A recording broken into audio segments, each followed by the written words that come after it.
Hello everyone, कैसे हो सब लोग। आई होप आपकी पढ़ाई ठीक चल रही होगी। अभी तक हमने बायोलॉजी की सीरीज़ में digestion and absorption and respiration, breathing and exchange of gases, ये चैप्टर्स पूरे कंप्लीट कर लिए हैं। अगर आपने ये चैप्टर्स नहीं देखे हैं या अगर आपको इन चैप्टर्स में कहीं भी कोई डिफ़िकल्टी आ रही है तो मेरे यूट्यूब चैनल पे दोनों की प्लेलिस्ट आपको मिल जाएगी। आप वो चैप्टर्स देख सकते हैं इन केस आपको एनसीईआरटी में कुछ भी डाउट आ रहा है। कमिंग टू द टॉपिक, आज हम स्टार्ट करने वाले हैं बॉडी फ्लूइड्स एंड सर्कुलेशन। काफ़ी इंपॉर्टेंट चैप्टर है ह्यूमन फिजियोलॉजी में से। तो इसमें पहले मैं आपको बेसिक ओवरव्यू दे देता हूँ। देखो, अभी तक जो भी हो रहा था breathing and exchange of gases में क्या हुआ, ऑक्सीजन का आपने इनटेक किया और इंस्पायर किया ऑक्सीजन और CO2 को एक्सहेल किया। अब बॉडी में ऑक्सीजन की रिक्वायरमेंट कहाँ है? पूरी बॉडी में हर एक सेल को ऑक्सीजन चाहिए, चाहे वो सेल मेरी फिंगर टिप्स पे हो, चाहे वो मेरे सेल पाँव में हो, चाहे वो हेड में हो, कहीं पर भी बॉडी में अगर सेल है उसको ऑक्सीजन चाहिए। अब जब आपने सांस ली तो ऑक्सीजन आपके लंग्स में आया, फिर वहाँ से बॉडी के हर एक सेल तक ऑक्सीजन कैसे पहुँचती है? That is with the help of blood. तो बॉडी फ्लूइड्स में हम ब्लड के बारे में पढ़ेंगे कि ब्लड कैसे ऑक्सीजन को पूरी बॉडी तक पहुँचाता है। एंड हर एक सेल में जब मेटाबॉलिज्म होता है CO2 प्रोड्यूस होता है, जो कि हार्मफुल है, हमें नहीं चाहिए, उसको ब्रीद आउट करना है, एक्सहेल करना है। तो CO2 को लंग्स तक पहुंचाया जाता है। हर एक सेल से लंग्स तक CO2 को कौन पहुंचाता है? अगेन ब्लड पहुंचाता है। तो समझ पा रहे हो ओवरव्यू क्या होने वाला है इस चैप्टर का। ब्लड के बारे में हमें पढ़ना है।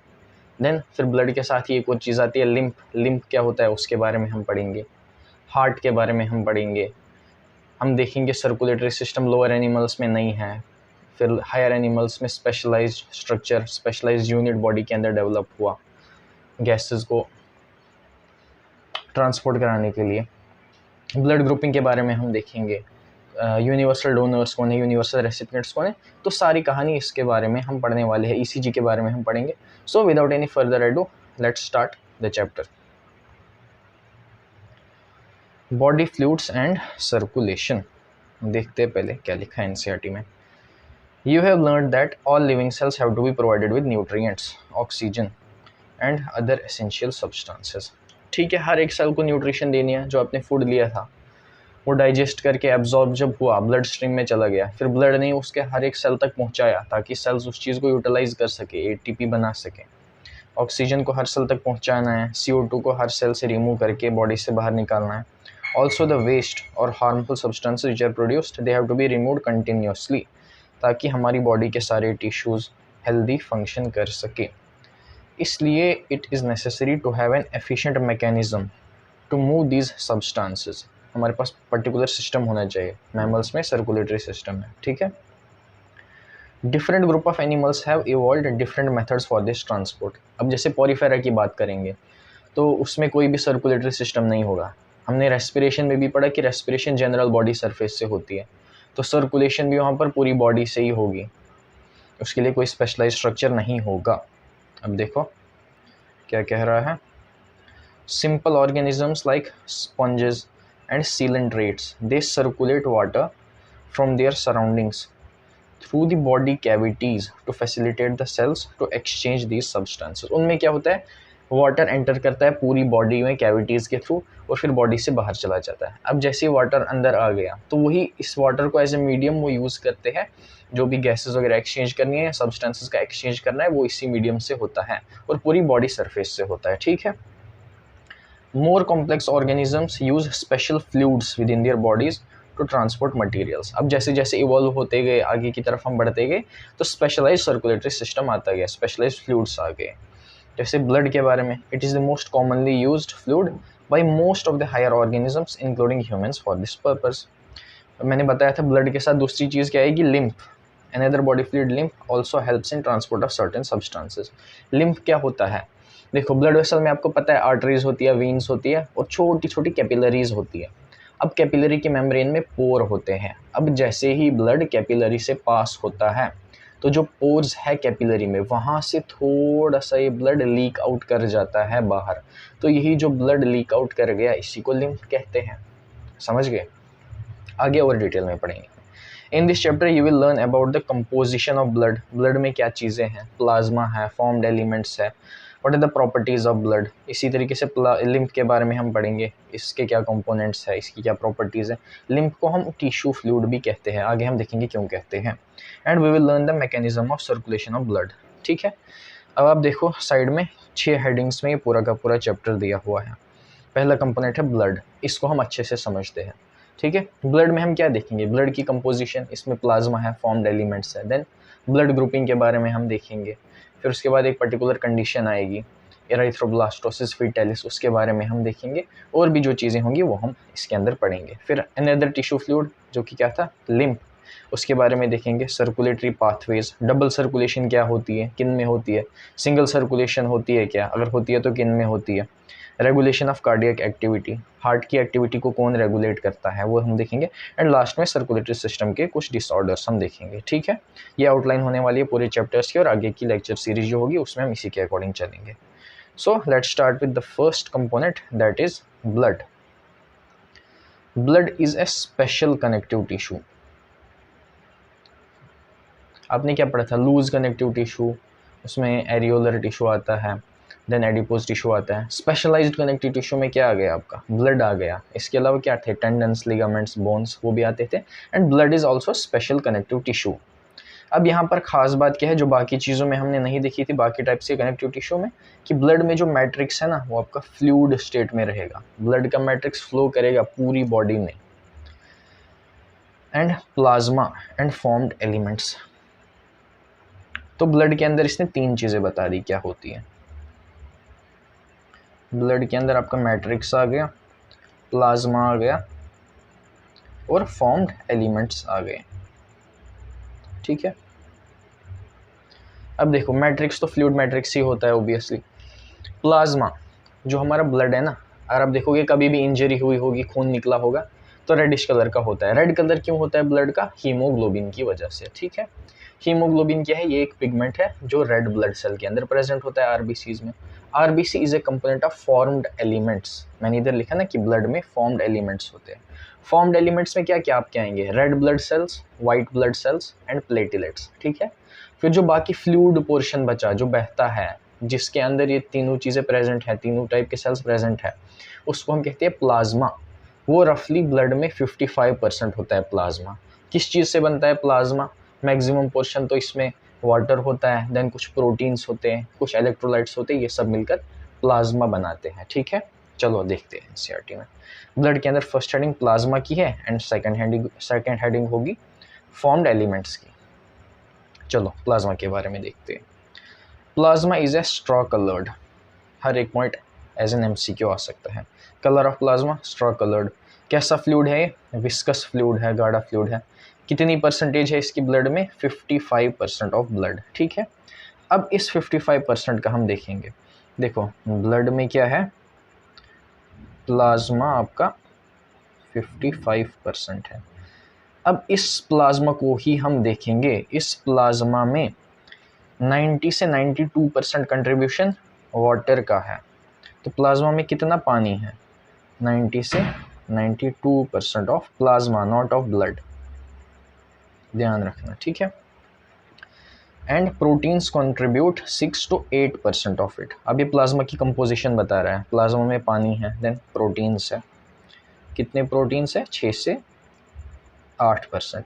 प्रोटीन्स में आपके एल्ब्यूमिन, ग्लोब्यूलिन, ये सब चीज़ें आएंगी, फिब्रिन आएगा, fibrinogen, globulins and albumins, these are the major proteins. बाकी भी माइनर प्रोटीन्स बहुत सारे होते हैं, मेजर आपको एनसीईआरटी में 3 चीज़ें दी गई है। फिब्रिनोजन, ओजन जहाँ भी लगता है उसका मतलब ये इनएक्टिव स्टेट में है, तो ब्लड में फिब्रिनोजन होता है। फिब्रिनोजन का क्या काम होता है, जब आपको इंजरी होती है तो ब्लीडिंग कंटिन्यू तो नहीं करती है बहुत टाइम तक, आप देखेंगे कुछ ही मिनट के अंदर ब्लीडिंग रुक जाती है।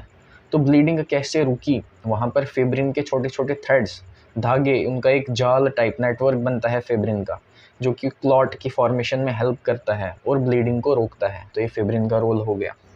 सेकेंड चीज़ क्या बोलते हैं, ये ग्लोब्यूलिन्स, बहुत तरीके के ग्लोब्यूलिन्स होते हैं, अल्फा ग्लोब्यूलिन, बीटा ग्लोब्यूलिन्स, गामा ग्लोब्यूलिन्स। ठीक है, गामा ग्लोब्यूलिन का रोल किधर होता है, इम्यूनिटी में गामा ग्लोब्यूलिन्स का रोल होता है।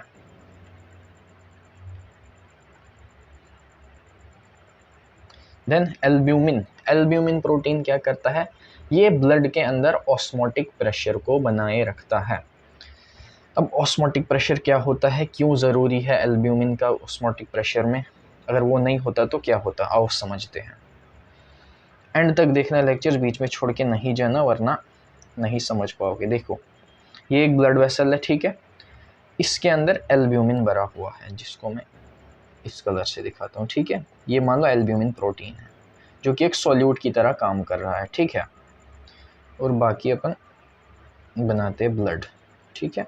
ये आपका ब्लड वेसल के अंदर ब्लड है। आपको पता है फ्लूइड किधर से किधर मूव करता है, low concentration of solute to high concentration of solute. Solvent की बात नहीं कर रहा हूँ। अब इस चीज़ को समझो, ये जो मैंने अभी कहा ना, देखो मैंने अगर एक चेम्बर लिया, ठीक है, बीच में से एक मेम्ब्रेन लगा दी जहाँ से मूवमेंट हो सकती है पार्टिकल्स की। इधर मैं आपको एक सॉल्यूट दिखा रहा हूँ एक टाइप का, इसकी इतनी कंसंट्रेशन है और यहाँ पर बस इतनी कंसंट्रेशन है। अब अगर सॉल्यूट मूव नहीं कर सकता है, बस सॉल्वेंट मूव कर सकता है, इधर भी सॉल्वेंट होगा, जस्ट अ सेकेंड, यहाँ सॉल्वेंट होगा, इधर भी सॉल्वेंट होगा। तो सॉल्वेंट किधर से किधर मूव करेगा, मूवमेंट का बेसिस क्या है ज़रा मुझे बताओ आप। मूवमेंट इसलिए होती है ताकि दोनों तरफ कंसंट्रेशन सेम हो जाए, ताकि इक्विलिब्रियम अटेन हो जाए, इसीलिए मूवमेंट हो रही है। अभी इधर इक्विलिब्रियम नहीं है, तो इक्विलिब्रियम आने के लिए क्या होना चाहिए, या तो सॉल्यूट जहाँ ज़्यादा है वहाँ से कम की तरफ जाना चाहिए, या फिर इधर वाले जो चैम्बर ए है यहाँ से अगर सॉल्वेंट बी की तरफ जाएगा तो ये बी को डाइल्यूट कर देगा, बी की कंसंट्रेशन अभी बहुत ज़्यादा है, तो बी की तरफ अगर सॉल्वेंट जाएगा उसकी कंसंट्रेशन कम हो जाएगी और एक स्टेट आएगा कि इक्विलिब्रियम अटेन हो जाएगा। Is this clear.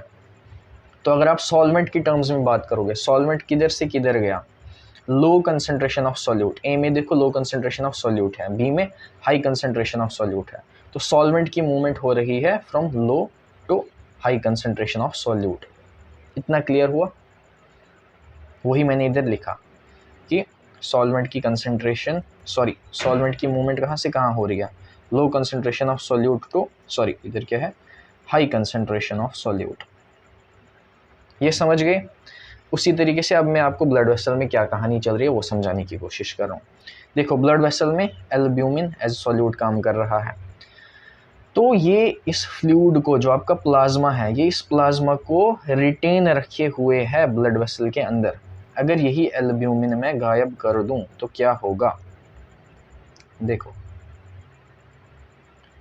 यही एल्ब्यूमिन अगर कम हो जाएगा तो बाहर की तरफ सराउंडिंग टिश्यूज़ होंगे, इंटरस्टिशियल टिश्यूज़, तो उसकी वजह से क्या होगा, बाहर जो सॉल्यूट की कंसंट्रेशन है वो तो उतनी ही रहेगी, अंदर अगर कम हो गया, इस एल्ब्यूमिन का लॉस हो गया, तो उसकी वजह से जो इधर ब्लड आपका प्रेजेंट था ब्लड वेसल के अंदर, ये बाहर मूव करना शुरू कर देगा, ये ब्लड आपका बाहर निकलना शुरू कर देगा।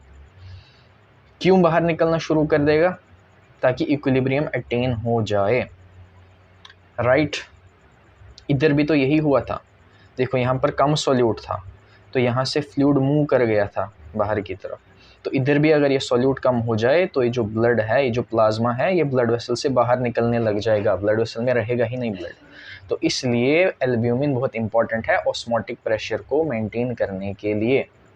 आगे आप चलकर पढ़ोगे एमबीबीएस में डिजीज़ के बारे में, जैसे एल्ब्यूमिन का लॉस अगर हो रहा है यूरिन में तो उसकी वजह से एडीमा हो सकता है, ब्लड वेसल से सारा ब्लड बाहर निकल सकता है। तो खैर वो तो बाद की बातें हैं, अभी हमें बस ये समझना था एल्ब्यूमिन का फंक्शन क्या है, ठीक है।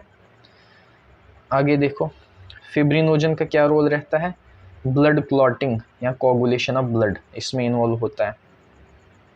ग्लोब्यूलिन्स mainly involve in defence mechanism of the body. कौन सा ग्लोब्यूलिन की बात कर रहा है ये, गामा ग्लोब्यूलिन्स की बात कर रहा है।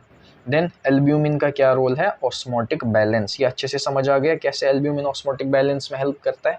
एंड इन तीनों प्रोटीन्स में से एल्ब्यूमिन ही स्मॉलेस्ट साइज का होता है। देन प्लाज्मा के अंदर और क्या क्या है, प्लाज्मा में हमने पढ़ा 90 से 92% वाटर है, 6 से 8% प्रोटीन्स है, बाकी थोड़े से अमाउंट में आपको मिनरल्स मिलेंगे। कौन से? Sodium, magnesium, calcium, chloride and bicarbonate ions, ये ब्लड में प्रेजेंट होते हैं प्लाज्मा में। देन कुछ न्यूट्रिएंट्स आपको प्लाज्मा में मिलेंगे, क्योंकि जो आपने फूड की डाइजेशन वगैरह की थी अल्टीमेटली एब्जॉर्प्शन में वो तो ब्लड स्ट्रीम में ही चला गया था ना, तो ब्लड में ग्लूकोज प्रेजेंट रहेगा, अमाइनो एसिड्स रहेंगे, लिपिड्स रहेंगे, बेसिकली जो भी कार्बोहाइड्रेट्स, प्रोटीन्स, फैट रहते हैं फूड के अंदर। तो डाइजेशन में कार्बोहाइड्रेट से क्या बन जाता है? अल्टीमेटली ग्लूकोज, फ्रक्टोज वगैरह बन जाता है, तो ये ब्लड में रहेगा, फ्रक्टोज नहीं रहेगा। फ्रक्टोज हमारी बॉडी में बस सीमन में प्रेजेंट रहता है, ठीक है, ये याद रखना। And then plasma, sorry proteins टूटते हैं तो अमाइनो एसिड बनते हैं, वो आपको ब्लड में दिखेंगे। और फैट की जब एब्जॉर्प्शन होती है इन द फॉर्म ऑफ काइलोमाइक्रॉन्स, तो वो आपको लिपिड्स की फॉर्म में दिख जाएंगे ब्लड के अंदर, ठीक है। They are present in plasma as they are always in transit in the body, वो हमेशा बॉडी में मूव ही करते रहते हैं, वो गट से एब्जॉर्ब होते हैं, देन एब्जॉर्प्शन के बाद ब्लड स्ट्रीम में वो पूरे बॉडी के डिफरेंट ऑर्गन्स तक पहुँचते ही रहते हैं। The factors for coagulation of blood or factors for blood clotting, they are also present in plasma in an inactive form. Inactive form में क्यों रहते हैं? क्योंकि अगर वो प्लाज्मा में एक्टिवेट हो गए तो वो ब्लड वेसल के अंदर ही खून को कोगुलेट कर देंगे, उसका क्लॉट बना लेंगे, तो फिर ब्लड मूव ही नहीं कर पाएगा एंड डेथ हो जाएगी। इसलिए नॉर्मल कंडीशंस में हमारी वेसल के अंदर प्लाज्मा में जो भी क्लॉटिंग फैक्टर्स है वो इनएक्टिव स्टेट में रहते हैं, सच दैट इंजरी होने पर ही, चोट लगने पर ही वो एक्टिवेट हो जाएंगे और ब्लड क्लॉट फॉर्म करेंगे। Plasma without clotting factors is called serum, ठीक है। हम क्या कह सकते हैं? देखो, plasma is equal to blood minus formed elements. Blood से फॉर्म्ड एलिमेंट्स आप हटा दो तो जो बचेगा वो प्लाज्मा रहेगा। अब प्लाज्मा में से आप क्लॉटिंग फैक्टर्स हटा दो, plasma minus clotting factors, what you will get? It is known as serum.